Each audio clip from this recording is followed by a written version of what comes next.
Ranieri tries one! And here we were thinking that Arsenal's attack was broken, but what was really broken were some Champions League goal-scoring records. This is Not That Kind of Gooner, an Arsenal podcast, and we are coming to you after Arsenal's 7-1 win at PSV. 7-7. Did you have that on your bingo card, John? No, I did not. We were sitting here talking about like maybe we'll squeeze out like a 1 or the high end of the spectrum 2-0 win, probably a tie, maybe we lose, right? 7-1 is crazy. So we're going to talk about that. We're going to go into some of the risers from the match. Hard to think of some fallers. Actually, it's not hard. There's a couple I have in mind, but it was a great day. So let's not spoil it by talking about negative performances. But we're gonna talk about that. We're gonna talk about some great performances. We might touch on a couple other things from the match, just because there are a few things that might be significant to deal with. And then we're gonna preview United. But aside from the largest away win in Champions League history, it's been a quiet week, all things considered. So just that little thing, yeah, just that itsy bitsy little thing. But yeah, so we'll get to that. But first, let's get the admin out of the way. So I'm Sham. You can follow me on Twitter at Shamsdale. You can follow me on Blue Sky at shamsdale.bsky.social. With me is John. You can follow him on Twitter at 305cast. You can follow him on Blue Sky at yellowribbons.bsky.social. Drew will not be joining us tonight because it is his birthday. So happy birthday, Drew! Happy birthday to Drew. So you can go wish him happy birthday at do Geechee that, Kid on Twitter and at Supply and Demand Drew on bsky.social. Follow the pod on Instagram, on Twitter, on Blue Sky. We got a YouTube channel that you can subscribe to as well. Please do, subscribe as well on Spotify and Apple Podcasts or wherever you get your podcasts from. We really appreciate it. Please do leave a 5-star review as well. Helps put the pod out there in front of more people and expand the audience. So that'd be great if you could do at least some of those things. But let's get into the match because there's a lot to pick apart here. And we're going to do 2 risers each. Just to kind of talk about the standout performances from that game. So, John, I will let you do the honor and go with the first riser. Who do you think is one of the standout performers, one of the best performers from that win at PSV? I have to go with Odegaard as one of the standout performers.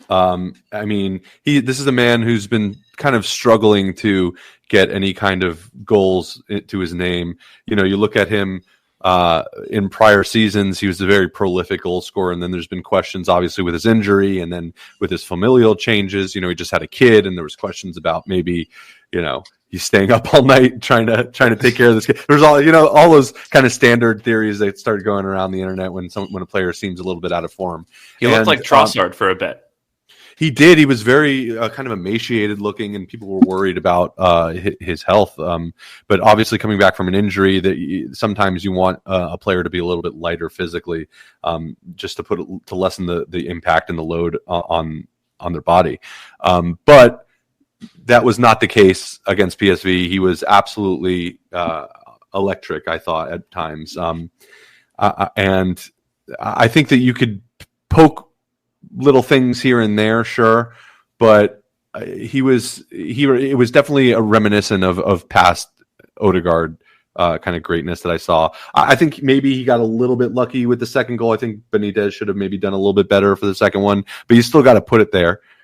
You still got to force the save and whatnot. And I call him a riser, even though that maybe that goal isn't a mercurial goal, is just because he needed it. He needed it. He needed goals to his name. That was he was pulling strings. He was helping with assists, but when Odegaard's scoring goals, it's a dangerous thing. Yeah. So he's the first one. Yeah, what I will say is I don't think he was great in the first half. I don't think he was bad per se, but he wasn't the star of the show in the first half, right? That Right. I think kind of went to Rice and Winery Yep. and Timber. But I think his excellent performance in the second half is really important because we entered halftime 3-1 up. We'd just given away a really silly penalty to PSV, and I think we were all a little nervous to an extent. There was that feeling that maybe they could get back into this, right? So coming out of that second half, Arteta said this in his post-match interview. He said, before we even talked about tactical things, I told them, what I want you to do is go out there and score immediately. And what happened? They went out there, they got back into PSV's box. Winery played a really nice cross across the face of goal.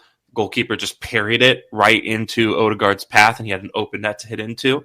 And Rice, did him the solid and pointed at the large open net. That was hilarious. that is one of the funniest images that I've seen this season in a long time. That goes to show you that's exactly what I'm talking about. Like, Rice needed to point to the goal for Odegaard. Just goes to show why he was one of the risers, because he needed to score. He needed that, and he did. So that was good. That's hilarious stuff. I saw that picture and I was like, "Wow, were we really like that deep in the trenches?" Yeah.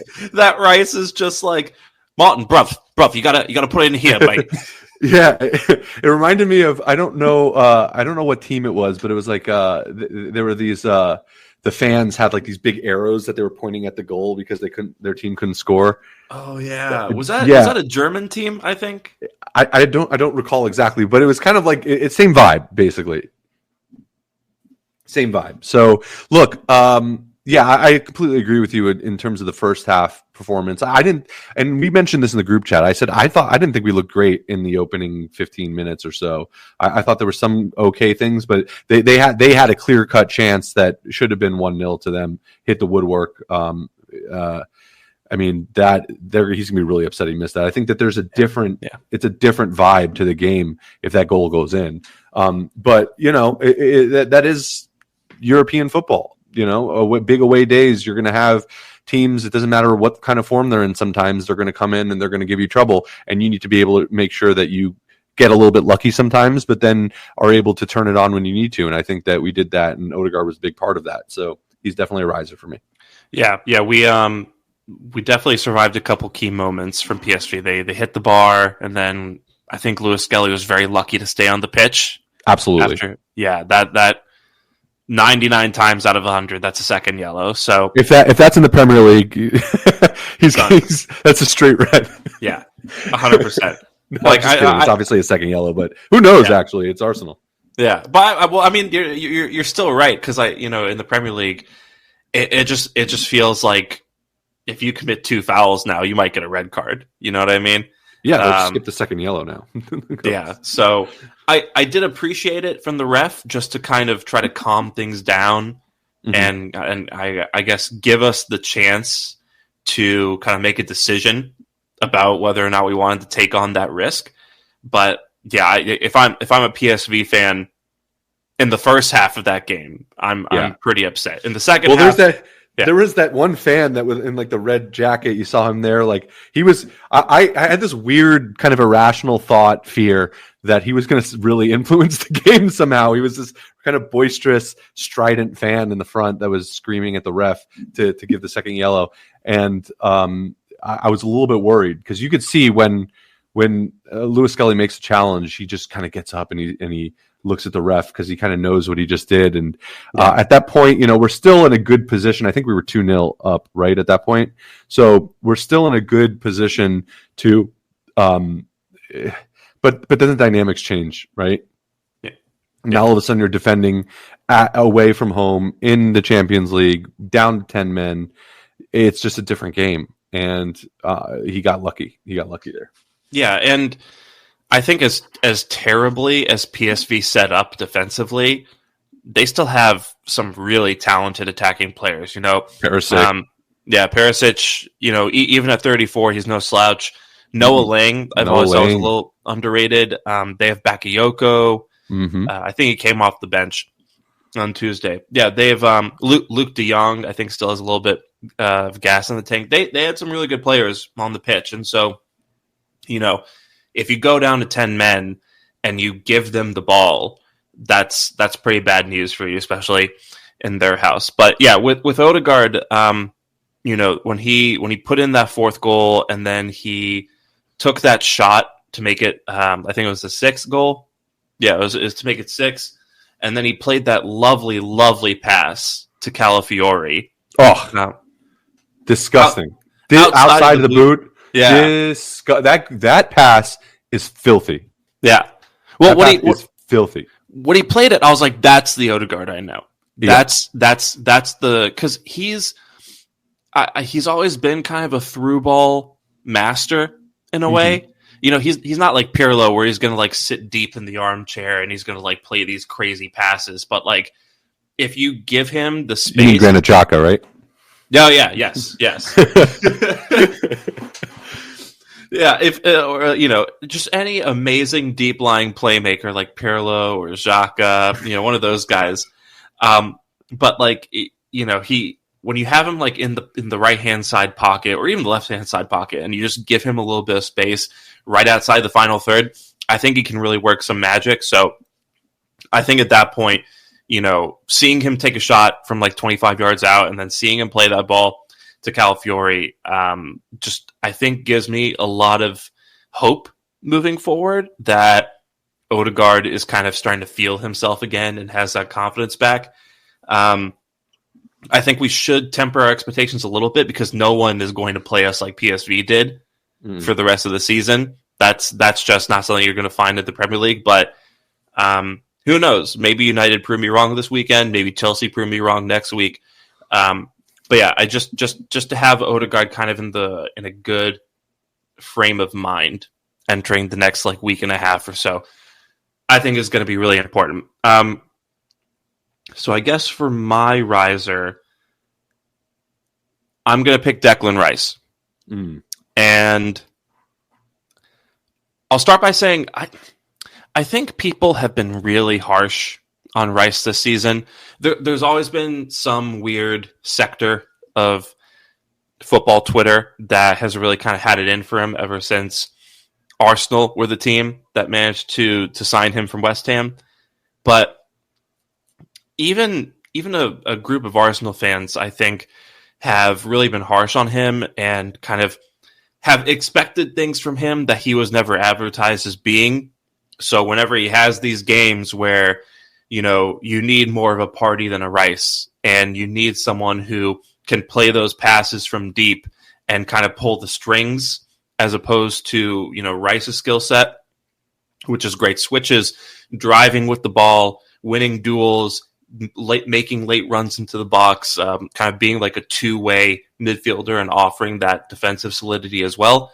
I think people just kind of wait for when that skill set isn't as important for winning a match and kind of jump on him for that. So, after the West Ham game especially, I'll say it again. I saw people saying that he downed tools, which I just think is crazy. But against PSV, first of all, he could have opened the scoring with that shot that he took from kind of like the left bottom corner of the penalty area that like rifled into the bottom corner of the goal. I thought that was just, really well hit.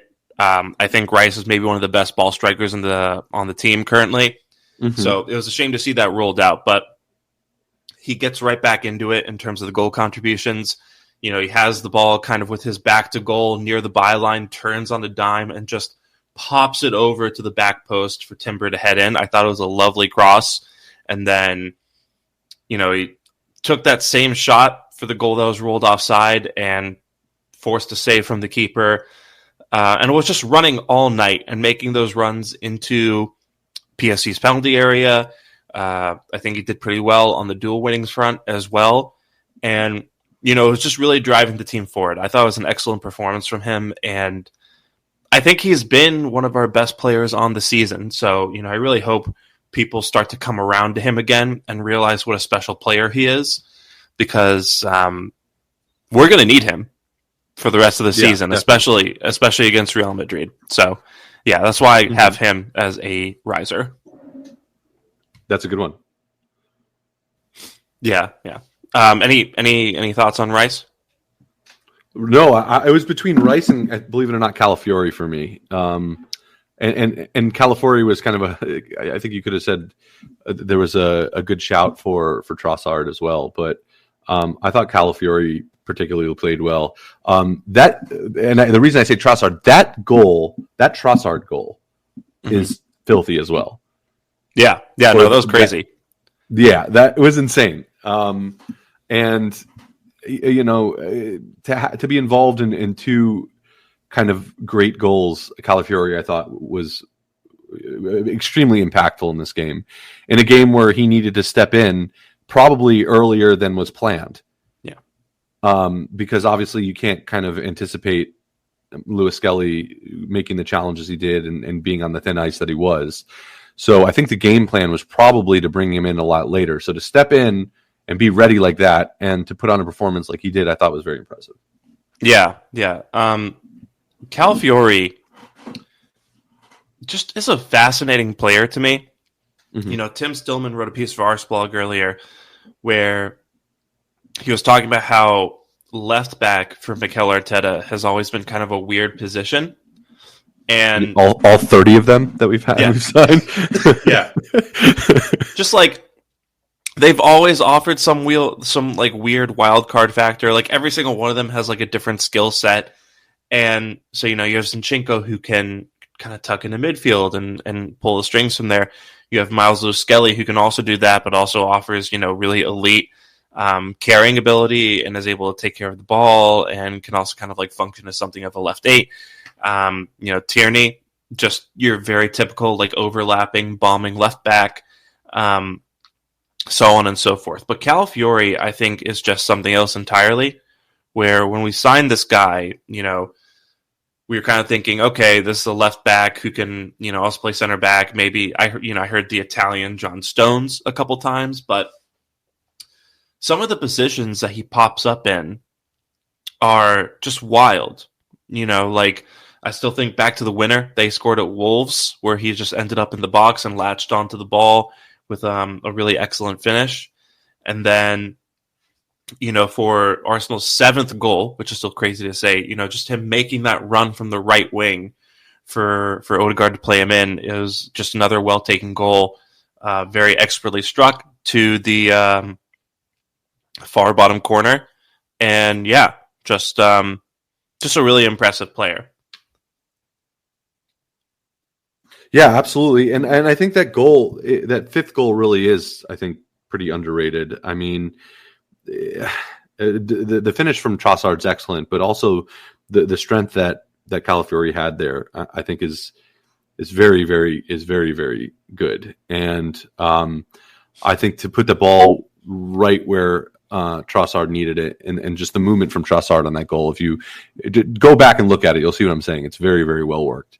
Both of them. And look, as good as the Odegaard pass was, which I think it was absolutely fantastic, Calafiori needed to make the right run and needed to time it correctly and then needed to finish it. And he did all of those things. So can't really fault him. I thought he did great. I mean, obviously, I still think the stronger start, I still think not stronger start. That's not the right way of saying it. But I do think that Lewis Skelly still starts over Calafiori. But I think that there's at least some legitimate competition in that left back spot between him and Calafiori. It's not always, I think, hammered on who's going to start, evidenced by the conversation we had on the last podcast where you even thought maybe Calafiori could start this one given his ability to go forward and create something out of nothing, which is exactly what we kind of saw from him today, both combining for a goal and scoring one. So yeah. Do you think Calafiori could play 9 if we needed him to? Who knows anymore? Everyone could play a 9, apparently. I don't know. You know what's funny? I would feel really bad if I was a PSV fan, not just because you lose 7-1, because obviously that sucks, right? Just ask, Brazil in the World Cup. But look at it's how you lose. You lose to a midfielder at striker 6 different fullbacks at one point, and then Raheem Sterling on the team in 2025. I think, look, it's rough. It's rough to be a PSV fan. They were all leaving, I thought, rightfully so. But it's good. It's good to empty out stadiums again. I kind of missed that, and to do it away in Europe it felt good. So I was happy about that. Yeah. I think he probably has the skill set to do it. I just think I just think our system isn't really set up that way for a guy like Calafiore to play at 9. Like I said, just left back in a Mikel Arteta team appears to be just the chaos element, right? Yeah. It's how Arteta goes full Heath Ledger Joker, where he's like, we introduce a bit of chaos. That was a good impression. Thank you. You've changed things forever. There's no going back. It's like he's here in the room with us. I've watched The Dark Knight like 30 times, so I picked it up along the way. But it's so good. Just an amazing movie. When I told people that I thought The Batman was as good as The Dark Knight, they were like, "Oh, that's serious." But yeah, I just think Calafiore is this guy who can just do it all in a way. So you can put him at left back, but he's going to end up at right wing, or he's going to end up at striker. He's going to be, at left 8. He'll end up like wherever he needs to be. And I think he's one of those players who is really good at knowing where that is, while also kind of doing at least most of his off-ball defensive duties. So, again, fascinating player. I'm really looking forward to seeing like kind of how he contributes to the team in the future. And really, really impressive performance from him. Did we talk about Lewis Skelly in Nwaneri's goal? Did we? I forget. Can we talk about it for a second? I mean, listen, man, these kids are unbelievable. It's ridiculous. It's ridiculous. I think this was the first time that an English teenager assisted another English teenager in Europe in the history of the competition. And you can fact check me on that, but I'm pretty sure that's the stat. But if not, it's at least a small handful, if that. I think this might be the first time an English teenager assisted another English teenager in the Champions League, at least in this stage of the competition away from home, guaranteed. And it's the first time that 2 English teenagers have ever combined for a goal in Champions League history. In the entire history of the Champions League, yeah. That's what I thought. So, I mean, that's amazing. That's amazing. And another record that we should add on top of the night. And, I know a record's not a trophy, but you know what? Screw you. That's I don't care.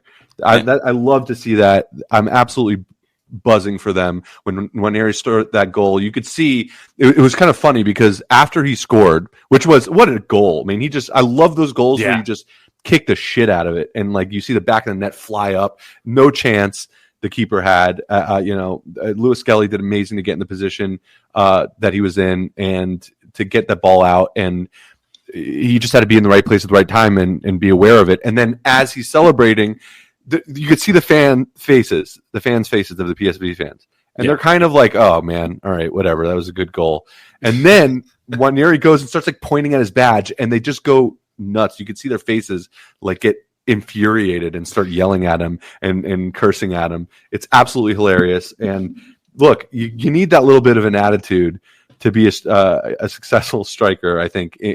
Not always, but it definitely helps, especially at that young age. I think that's a testament to, first of all, that I think maybe a little bit of a protest to what happened with MLS and his celebrations. I think he just kind of said, you know what, forget it. I'm just going to do whatever I feel like, and I'm going to taunt these fans because I just scored in your house. And that's what he did. And I love that. I really do. I think it shows the kind of mentality that these young players have, and it really is another level and not really something you can teach. I think you either have that or you don't. You either believe in yourself enough to go away and score a goal, getting assisted by another Hale End graduate, and then taunt the away fans who are just kind of sitting there pensively. Gotta love that. Yeah. Yeah. First of all, these are the right kinds of broken records for Arsenal, because I feel like I've been a broken record myself, just ruining the January window and talking about, oh, we could have gotten a striker. Oh, we could have gotten, a forward of some sort, someone to come in. Turns out we might not have needed that. I still think we could have used it, but we might not have needed it as much as I thought we did. It turns out the striker were the friends we made along the way all along. Arsenal, please don't make us make that joke in like August. No, we can't. But yeah. Going back to, remember the last podcast we were talking about youth players and kind of throwing them in, and I mentioned something about these kind of moments that you live for, and this is exactly what I'm talking about. This kind of moment between these two Hale End graduates who bleed red and white for this club, getting up on the biggest stages and doing what they did in the way that they did it, and then celebrating the way that they did. That's the kind of stuff. That's why you support a club like Arsenal, because of that kind of stuff. At least me. I mean, you support them for whatever reason you want, but that's amazing. Yeah, no, I think that's one of the things I really love about this team, right? Because it's, we now have 3 Hale End, right? It's 3. Yeah, 3 Hale End graduates who all look like bona fide superstars. Right? Like, I remember when Saka was coming through, how amazing that felt just to watch him, hit gear after gear after gear as a player and kind of ascend into the upper echelons of football. Looking forward to having him back. And then now seeing Nwaneri and Lewis Skelly starting to, stamp their mark on the team and starting to introduce themselves to, European football and a global audience, really. Because, now you have these guys like really showing out both in the Premier League and in the Champions League. And, they're doing that at 17 and 18 years old, which is just ridiculous. Actually, with Nwaneri is 1 goal away from tying Wayne Rooney and Michael Owen for most goals scored before 18th birthday. And how many games less? 3. Wow. He has 3 games left to do it. And he just has 1 more goal? 1 more goal to tie them. 2 obviously would overtake those 2. So naturally, it's going to be a hat trick against United to beat Wayne Rooney's record. That's the thing. You've got 3 great games to do it. You've got United and Chelsea, and then you've got another Champions League match. Oh, let's do it against United. I want to do it against United. Oh, that'd be so fun. I want him to break Wayne Rooney's record at United. I think United are dumb enough to just give him that space in the right half space for him to kind of tuck in on his left and take that shot that he's so good at. It's at Old Trafford too, isn't it? Yeah. Oh, let him break the record there, please. Please let him break the record there. So funny. Yeah. No, it's just so exciting to see these guys kind of grow up into the team and burst onto the scene. And, in addition to those 2, you have guys like Saliba and Timber who are, self-professed Arsenal fans. And I think in a way they're also kind of living the dream on that front. And then, guys like, I think even Calafiori and Martinelli, maybe guys who didn't grow up as Arsenal fans, but now just, Calafiori just seems so excited to be at the club, and Martinelli is running around saying, I would play for Arsenal for the rest of my career if they asked me to. His agent probably hates him doing that. But, it's just, it's a team full of people who really care about the club, who really fight for the badge. And not every club has that. And I think it's really special. So, I think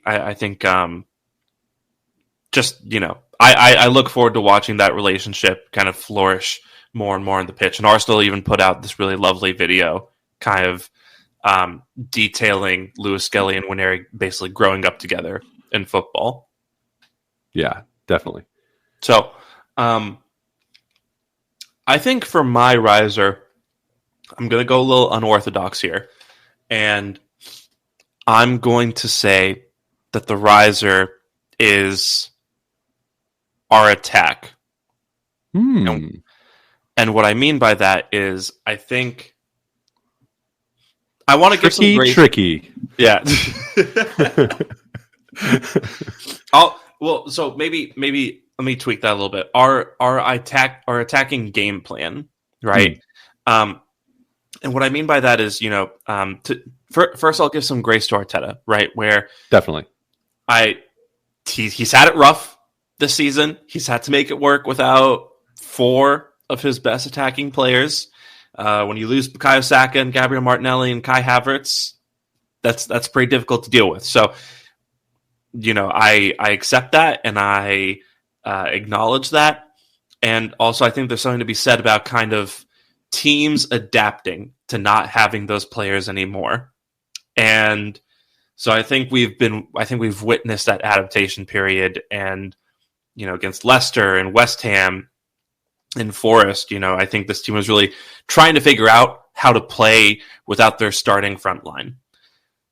And so I think Arteta has finally kind of figured out a way to deal with that, which is, Marino is less of a target man in the box now, and he played almost fully as a false 9 this game, right? It was very much a diet Olivier Giroud situation where he was dropping out of the box into midfield to pick up the ball, and then he would just lay it off to, a running midfielder, right? And that's what I love, just the runs from midfield, and then Timber and Lewis Skelly and Calafiori, when he came on, were all just bombing forward, giving that width, so that Nwaneri and Trossard, who are basically our 2 best goal scorers now, were able to get into more central spaces and therefore have better odds and more shots of scoring, or more shots and better odds of scoring, which I think is really important, because I think the last few matches we've seen these guys, Nwaneri and Trossard, kind of confined to the wide spaces. And, they're good players. They can do a job out there, but they're best in the middle, right? So, we had those guys getting central. We had Odegaard and Rice especially making those late runs into the box, and you see how that paid off as well. And it was just really nice to see, because, I think sometimes we fall into this horseshoe of death pattern with our passing, right? And it's just, going in that U shape around the penalty box, and people are just kind of standing there and getting the ball and then passing to someone else and then saying, do you want me to do something? Should I stand here? Okay, I'll stand here. Okay, you giving me the ball? Okay, I'm going to pass it to the right. Okay, I'm still going to stand here. I'm still going to stand here. It's just, defenses love that. That's the easiest thing to deal with. So for these guys to kind of wake up to the idea that if you run at defenses and you make them make decisions, it opens things up, right? So I was really happy to see us doing that. It made for better viewing, first of all, but more importantly, it made for a more effective and efficient attack, and it created more chances. And, you had Thierry Henry before the match really just laying into us for our lack of chance creation, which I don't think is unfounded, right? But we were so good that we made our best ever player, look kind of silly by full time because of the criticisms he made. So it was really great from the team, really good adjustment from Arteta, and clearly it paid dividends. But what did you think of, just what Arsenal did in attack and kind of the change up in strategy? Yeah, 7 goals. That's, you just look at the scoreline and it's hard to fake that, right? So you could say that the way that PSV set up was improper, but you still got to take your chances. You still got to be in the right places at the right time. You still got to be making sure that you're effectuating a game plan and taking advantage of a team that probably didn't have the right strategy against you. And sometimes you just need a game like that to kind of springboard confidence in what you have around you to score goals. So hopefully that's what Arteta is instilling in these players now going forward, is saying this is now the attacking blueprint that we have. I think you kind of touched on it about how the team is learning how to play with all these injuries in our front line. And really at the business end of the season. I still think the league is gone, but for sure. Yeah. But the Champions League is a funny thing. It's still there. It's still there. There's some amazing talent out there. You're looking at Real Madrid's looking really scary. Liverpool in there, I thought got really lucky to beat PSG.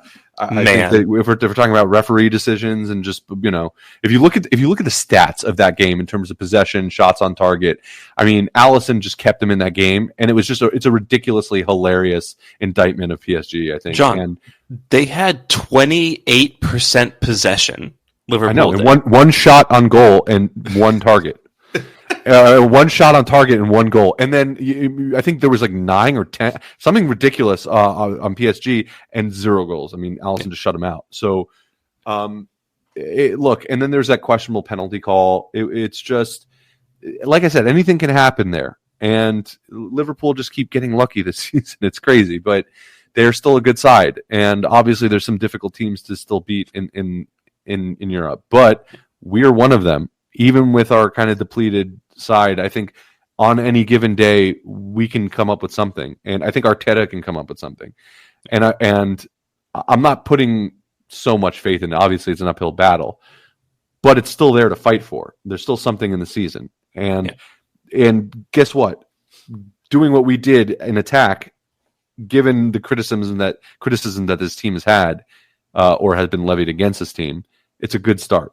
It doesn't hurt, right? We can now go into that other tie extremely comfortable. Yeah, and apologies if I sound like a little sick. I went for a run, and it was like it was in the 40s today, but it was so windy that it felt like it was in the 20s. So that's what I get for trying to be healthy. But cold, huh?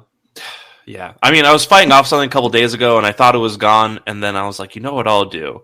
I'll go for I'll just go run a couple miles, and then I came back just like that wasn't the best decision. I'm sweating and it's freezing outside. Yeah, but, something adopted the cold. I was born in it. Molded or something. You're in Chicago. Turns out I am not that guy. Awesome. I remember when I was in Chicago, and I was like, Jesus, this is awful. The city itself is lovely, but it's great. The winters, it does get rough here. All right, what about followers? Do you have who's your follower? I got one in mind, and I can I'll channel Drew's voice here since he's celebrating his birthday. It's Partey for me. I thought he was okay, and then he gave away that penalty. I don't know what he was thinking there. I mean, if you're going to clothesline a player in the box, I mean, you're going to give the ref no choice but to award that penalty. And luckily, we were good enough and PSV were bad enough that it didn't make a difference. But you give them the chance to kind of swing in and get some momentum going forward, and you potentially put yourself in a difficult situation. I don't want to pile on too much with him just because obviously we destroyed them. But when you look at this game and then his last game as well, it starts to kind of build on each other that he's definitely one of the problematic players on the team in terms of inconsistency and then potential problems. So, like I said, I don't want to necessarily pinpoint him out all the time, but since Drew's not here, someone needs to, and that'll be me. I won't say much because I am a Twitter-renowned Partey hater, apparently. But what I will say is against Chelsea, he decided to mark a patch of grass instead of stepping out to block the Pedro Neto shot that equalized. Against Villa, he didn't track Ollie Watkins at all for their equalizer to make it 2-2 after we had a 2-goal lead.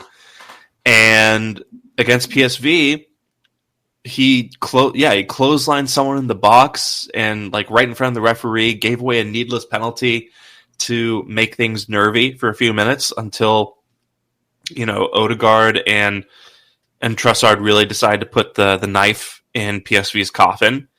And Partey is a talented player, and he has a lot of benefits on the pitch, but the guy defensively is a liability. And when you're playing at the top level of the game, it's all about moments. And if you keep handing moments to the opposition the way that Partey does, you will pay for it. So and that's kind of where I'm at. Like in terms of falling, it's just every game there's something with him. Yeah, and it's not with everyone else. It's him. Yeah, and when they're big mistakes. They're big mistakes. I don't know if it's obviously he's played a lot this season, more than he played last season. Maybe that's part of it. But he's always kind of been that player where it's been kind of ice and fire sometimes with him.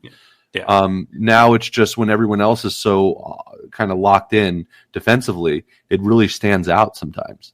Yeah. And, that's why when I see people kind of complaining that Zubimendi kind of appears set to join in the summer, I get it, right? He's not the most dynamic player, but the thing about Zubimendi that really excites me is he is a smart and secure passer. Safe passer. Yeah.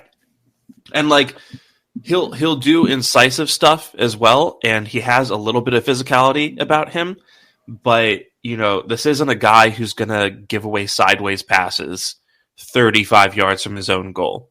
And I think that's something that we could really use right now. So luckily it sounds like Partey's going to leave in the summer. It sounds like we're not pursuing a contract extension there. Watch us make that happen next week.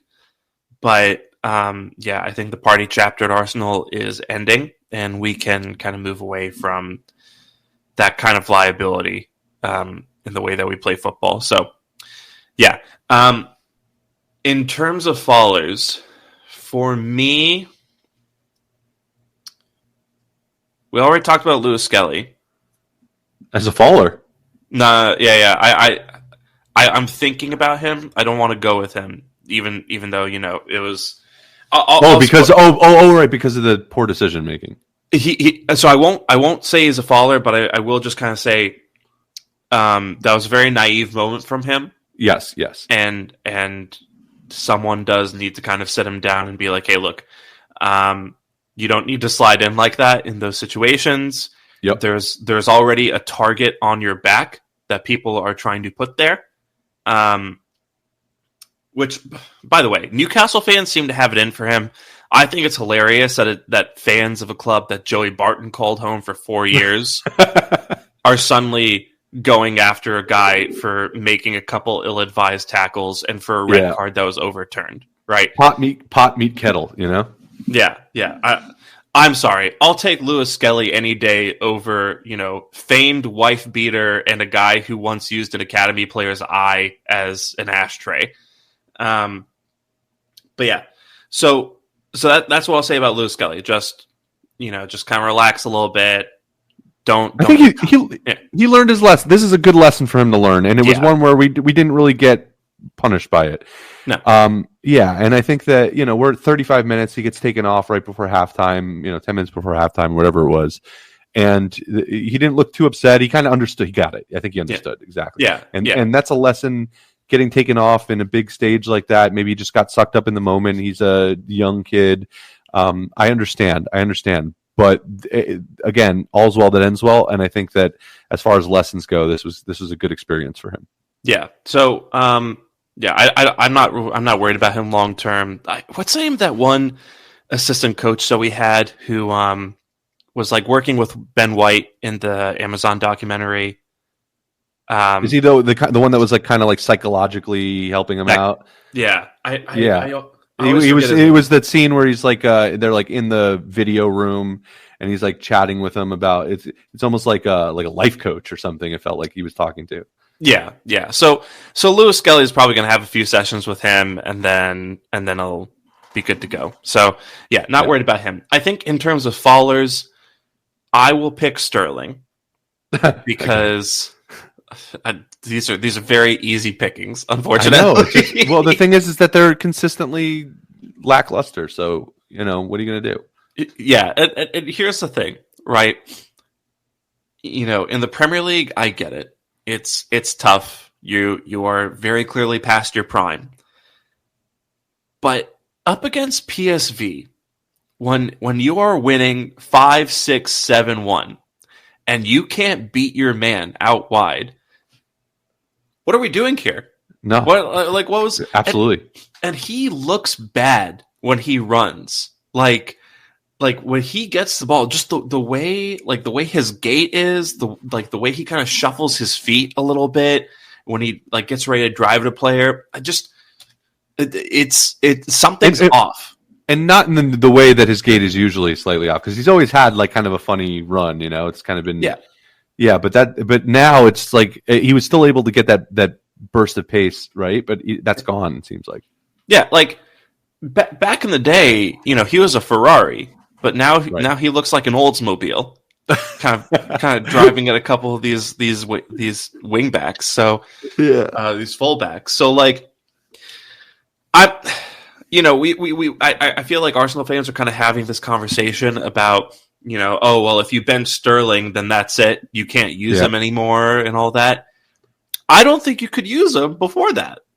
Quite frankly, this guy. Sterling's purpose from here until the end of the season is really to just take the empty minutes off of Nwaneri and off of Trossard. That is all. So when PSV come to the Emirates down 7-1, I want Sterling to play 90 minutes. It's not going to be pretty, but that's 90 minutes that we don't have to make Nwaneri play, that we don't have to make Trossard play. That maybe we don't have to make Martinelli play or someone like that, and I think that's going to be his job from now until the end of the season. So yeah, I mean, there isn't much more to say. Clearly this was a bad loan, and I think that's pretty evident for everybody, and all the best to Sterling starting, was it June 30th? So yeah. Anything else from the PSV match? I think we can maybe move to United. Yeah. Let's talk about United. So, on Sunday, we're going to Old Trafford. Yeah. We're going to take on a United side. How'd they do against Sociedad today? They drew at the last. Yeah, so it was a 70th minute penalty. So Xerxes scored on the 57th minute, and then Real Sociedad equalized in the 70th minute. Okay. Yeah. Which is kind of been the story of them in these competitions. I know they just lose to Fulham on penalties or not? Was it penalties or? Yeah, I think it was penalties. Yeah. Because I saw people making that joke about how Xerxes likes to take the penalty last and that he didn't get to take it against Fulham. Yeah, that's right. And then they do have a bit of an injury crisis now too. I think there's about 9 players that are out, including recently. I think Maguire is out. Ugarte is out. Yeah, it looks like Martinez, Ahmad, Luke Shaw, Mason Mount, Johnny Evans, Alte, Manu. It looks like I think Ahmad and Manu are done for the season. Yeah, they are. And then Obi, our guy, it looks like he missed Sociedad and hasn't been registered for Europa League. I don't know if that means he's going to be missing the Arsenal match too, but they do have an injury crisis right now. Yeah, so Cheeto wasn't registered for the Europa League squad for United just because they didn't think he was going to be able to contribute the way he has in the last few matches. So he'll probably. You think he'll probably be there against us? He'll be in the squad. I could see him getting 10 minutes at the end of the match. And that is one of my non-negotiables for the game. Don't let Cheeto Obi score. Yeah. Yeah, we won't hear the end of that. Yeah. Don't let it happen. Please, Arsenal. I don't care. I care a little bit, but I don't care if you lose as long as Cheeto Obi doesn't score. Nope, I disagree with that. He can have a hat trick as long as we win. I don't care. Okay. Arsenal. I care a bit if you lose. I will care even more if you lose and Cheeto Obi scores. Fair. Okay. But yeah, I'm not. United is the most annoying match for me because Me too. Same. Because logically they're shit. Logically, you look at that team. Højlund is having a real rough patch right now. Xerxes has not really performed that well. Their midfield is basically Bruno Fernandes and a couple of NPCs, right? Bruno Fernandes and like a couple guys who can't fucking run. And half the time, Bruno's making mistakes that jeopardize the match anyway, and then half the time, he's the one who's just pulling out crazy moments of magic to bail them out. Their back line, Dalot can't cross, isn't much, is a solid defender, isn't particularly great. Don't even fucking remember who they're playing at left back right now. Is it Dalot? Is it Dalot left back? In what's it called? In this game, it was Mazraoui, I think, was the left back. Okay, and Dalot, Sociedad, and then Dalot wasn't even. Dalot was kind of in the midfield area. So I think they started with like a back three. They were like a 3-4-3 with Dalot in the midfield, and then it was Casemiro, Fernandes, and Dorgu, and then Garnacho, Højlund, and then Xerxes were the front three. And then let's see. I kind of want to look at how they set up against previously. Let's see. So he wasn't a left back at least against Sociedad, to answer your question. Okay. And then against Fulham internet, it looked like a 3-4-2-1, and then Euro was the left back at that point, and then Dalot was on the left. So it looks like they switched it around. At least according to this. This might not be accurate. I'm just going off the internet, which is never lies or is never wrong. It's never. No, never. I don't watch it. I cannot watch United enough to give a shit about who's playing what at any given point. At least for the matches, I just kind of look at. I just watched the highlights and they lost and it was great. United is not. Yeah, United is not a good enough watch for me to want to tune in. No. I'm looking at their lineup from the Sociedad match. So yeah. Mazraoui playing left center back. I mean, Patrick Dorgu's good, but it sounds like he hasn't had the best start to life at United. Who is left back against Sociedad for United? Yeah, I think Dorgu is playing left wing back. Okay, yeah, interesting. So he didn't play. He didn't play against Fulham. Mm-hmm. Oh, really? No. Well, he didn't start against Fulham. Dorgu didn't start against Fulham. Dalot was like a left fullback, and then Euro was the left back, according to this, at least. Interesting.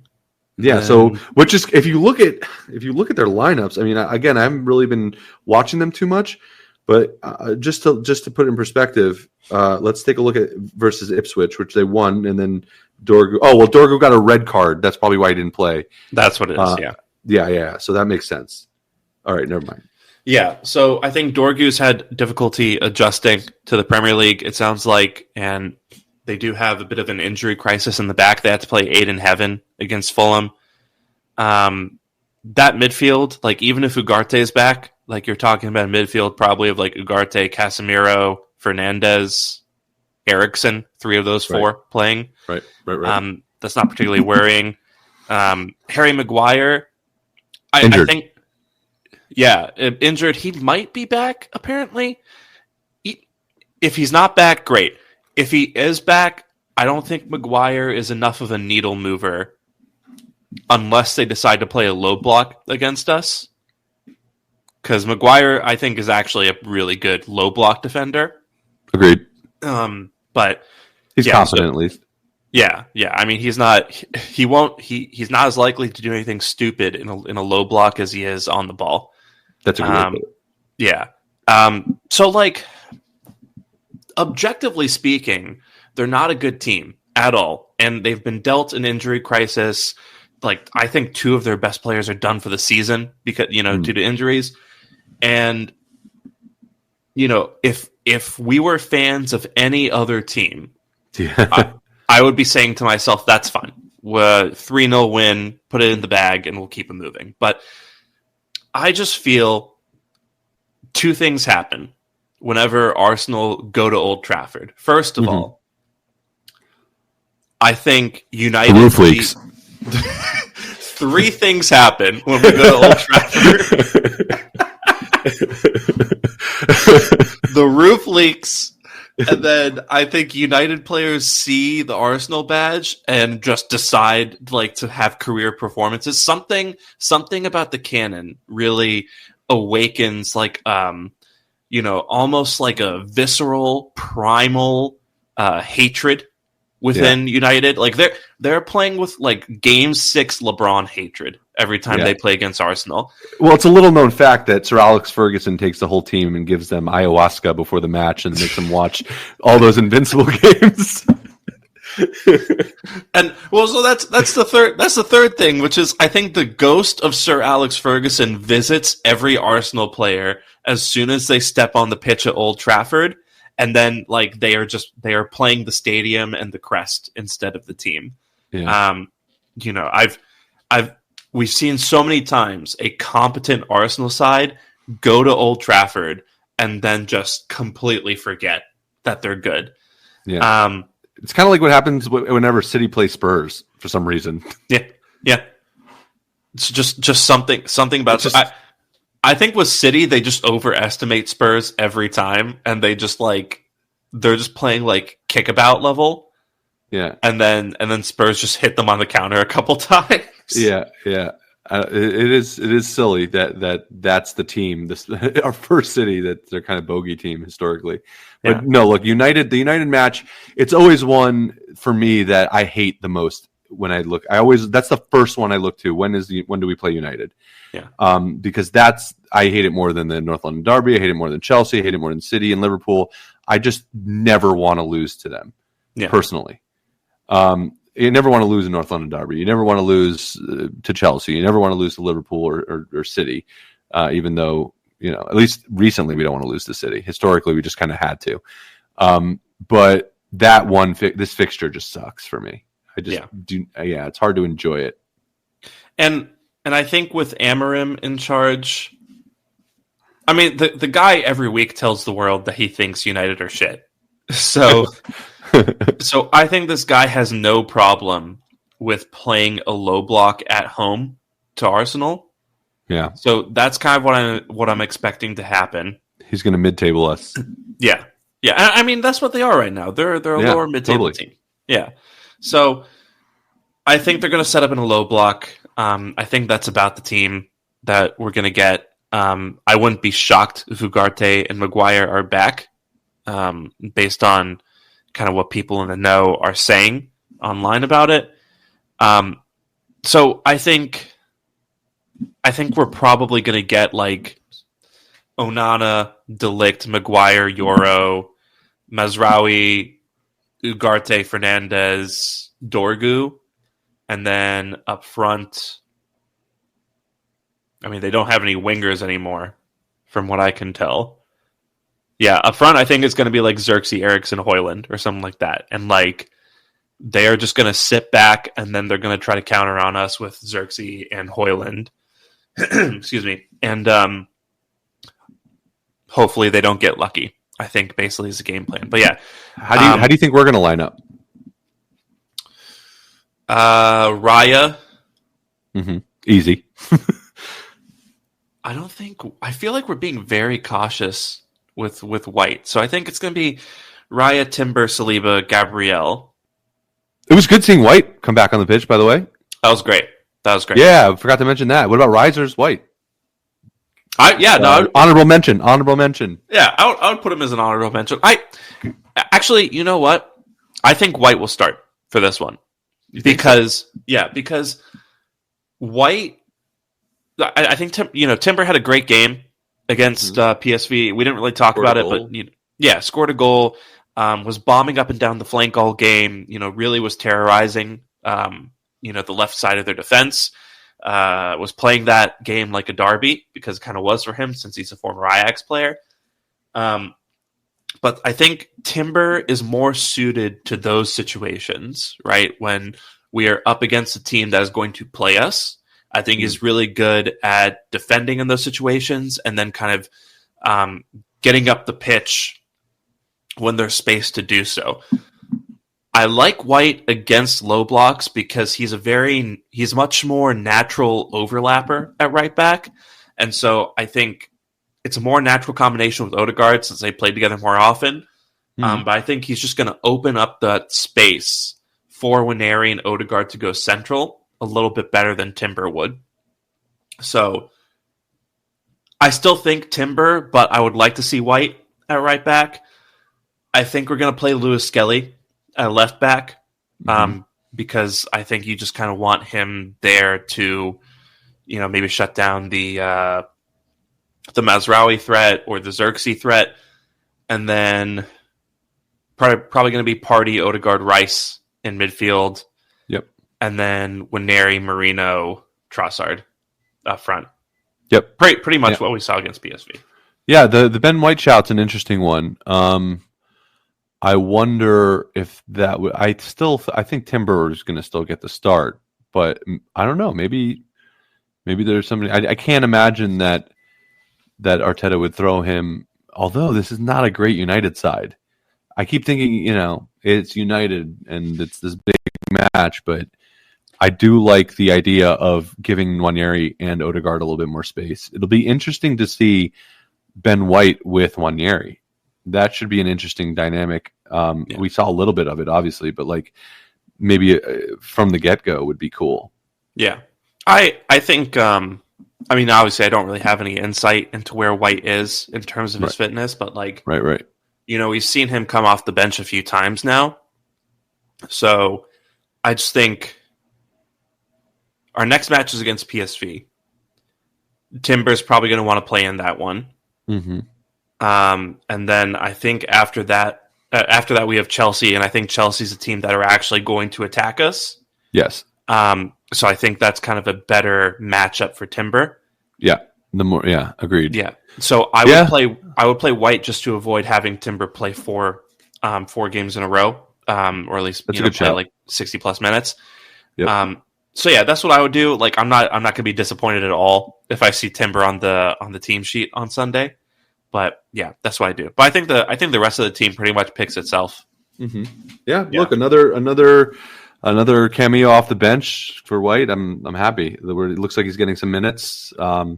It's another little player to come in there, and maybe we'll see some more significant time against United. I think, like you said, I think it's going to be the same kind of lineup that we saw against PSV, and if we can put 7 past United, amazing. That would be awesome. Yeah. So let's do whatever you did against PSV to United, and just do it. Come on, just put 7 goals in. Let's go on the score sheet. Let's do this. Get them back for the 8-2. It's time. Yeah, let's get 9-1. I would love that so much. Yeah. and or double-digit scoreline. I've been wanting to see one of those for a long time. I know we're getting ahead of ourselves. Nwaneri would definitely break the record if we scored 9 goals against United. There's no way Nwaneri doesn't have 6 Nwaneri goals. 2 double hat trick. Let's go. That's not unrealistic. It's the United. Most legendary English youngster of all time. I would take it. Yeah. That would just catapult. I mean, can you imagine? I think if a teenager scores 6 at Old Trafford, you fire the coach. Oh, you gotta. Yeah. I'm surprised that has Peter Bosz been fired yet? That's a good question. I'm going to. He's got to be. It's like Schrodinger's manager. Yeah, or Schrodinger's employee rather. He's still there. Okay, so I'm kind of surprised that I feel like if you concede 7 goals at home in the Champions League, that's an automatic termination. But I guess I'm wrong there. It's a different league. different way of doing things over there. Yeah. Well, we'll see what happens with United. Are you feeling more confident after the PSV match? Yeah, me too. Which is, scary, but whatever. I'm rolling with it. Yeah. I don't think we're going to trounce United or anything like that. I wouldn't be shocked if it was like going to turn out to be like a 1 or 2-0 win. Yeah. You don't think Nwaneri is going to score 6? Are you sure? Maybe 4. Maybe 4. Yeah. Ye of little faith. Well, you don't rate Nwaneri? What? I mean, you're talking to the guy who, was hoping for a win at PSV. So, 7-1. So we'll see. We'll see what happens. But we'll go ahead and put a bow on this. We're past the hour mark. And thank you guys so much for being here with us, for joining the conversation as we chat about, again, a historic win at PSV. So we'll see what happens to the weekend against United. We'll be back with you either Sunday night or Monday night, depending on availability. And we'll ask Drew all about his birthday festivities when he returns. And just thank you for being here. So you can follow me on Twitter at Shamsdale and on Blue Sky, shamsdale.bsky.social. You can follow John at 305cast on Twitter and at yellowribbons.bsky.social on Blue Sky. You can follow the pod at NotThatGooner on Twitter, notthatgooner.bsky.social on Blue Sky, Not That Kind of Gooner on Instagram, same name on YouTube. And please do, follow us, subscribe on Spotify and Apple Podcasts, leave us a 5-star review. Really does help out. And we will be back with you after, hopefully, a win at United. So until then, take care. And bye. Bye. Secret Gooner. All right, I'm a Gooner. Oh, I love you!